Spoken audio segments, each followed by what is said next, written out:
With Halloween being just about a month away, it seems appropriate to talk about a type of procedure that's gaining in popularity for some. We don't use it, but apparently some people do. Not yet. Vampire facials. Our resident dermatologist, Dr. Fabi, joins us around the table to talk about it. Let's start with, what is a vampire facial?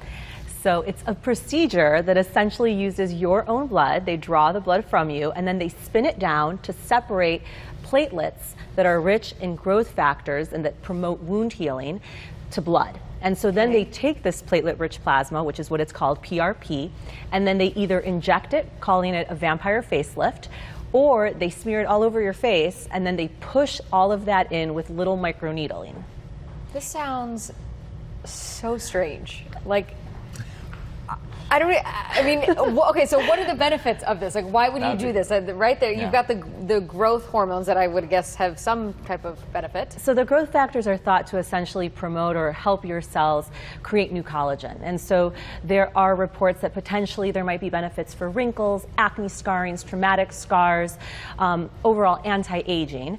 But of course, there's not a lot of studies to really validate or support that. There's a lot of controversial studies, some that show that it works, some that don't. And then there are studies that when you combine it with microneedling, you get great results, but then the microneedling alone gives you the same results. But the real reason why people use it and why it's become popular is because we've seen a lot of social media, popular people on social media using it, and also because it's less expensive and it's widely administered all over. So you may be able to go to the mall and get it done, or at the spa and get it done, because a lot of people are administering it.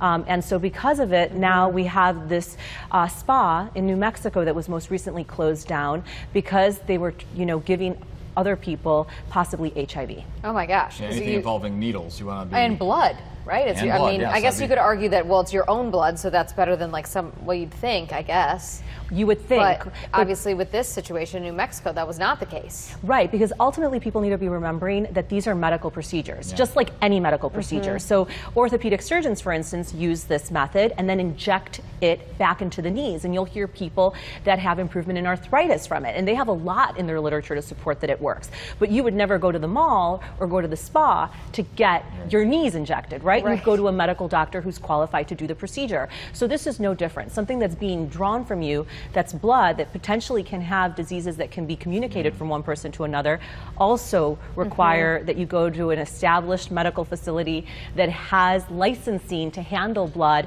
and dispose of it. So you're talking about something that we don't even have proof necessarily works. Why has it gained in popularity? You said the word Kardashian during the commercial break. Does that have something to do with it? Well, yeah. So there was some posts from Kim Kardashian showing that she gets it done, and so I think that it's gained popularity because of it. Just like her sister did her lips, and there was a popularity that increased in lip injections after that. So there's definitely social media people that are promoting this procedure, and so others embark on doing it. But you just have to practice safety and remember who it is that you're going to get this done. Well, I'm taking the advice from the doctor, not the Kardashian. Sounds like a good idea. Sabrina, thanks for being here. I appreciate it. Thanks for having me.